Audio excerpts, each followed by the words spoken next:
একবার এইভাবে মোমো বানিয়ে দেখো, দোকানের মোমো খেতে তো ইচ্ছেই করবে না। বাড়িতে ছিল অনেক রকমের সবজি, তাই ভাবলাম ভেজ মোমো তৈরি করা যাক। প্রথমেই তো সমস্ত সবজিগুলোকে কেটে নিয়েছি।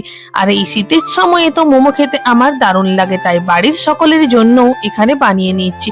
অল্প একটু তেলের মধ্যে দিয়ে দিলাম আদা কুচি, রসুন কুচি, তারপর দিলাম পেঁয়াজ কুচি, তার মধ্যে দিলাম লঙ্কা কুচি, বাঁধাকপি কুচি, গাজর কুচি, আর দিয়েছি ক্যাপসিকাম, আর রয়েছে ধনেপাতা। আর এখানে অল্প একটু নুন, গোলমরিচের গুঁড়ো, আর দিলাম সয়া সস। সমস্তটা দিয়ে এখানে স্টাফিংটা তো রেডি করে নিয়েছি। ময়দার মধ্যে তেল আর নুন দিয়ে ভালো করে ময়দাটা মেখে নিয়েছি। এরপর লুচির মতো ছোট ছোট লেচি কেটে নিয়ে সেগুলোকে বেলে নিচ্ছি। এখানে আমি দুই ধরনের শেপ তৈরি করছি।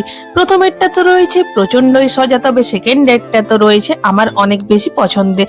অনেক কটা মোমো একসাথে তৈরি করা হয়ে গেছে। এরপর এক এক করে এগুলোকে স্টিম করে নেব। মোমো মেকার ছাড়াই এরকম জালতির মধ্যে এক এক করে মোমোগুলো আমি স্টিম করে নিচ্ছি। প্রথমবার স্টিম করে নামিয়ে নিয়েছি, সেকেন্ড বারও স্টিম করে নিলাম। দেখো ঝটপট মোমোগুলো তো রেডি হয়ে গেছে, আর খেতেও তো হয়েছিল দারুণ টেস্ট।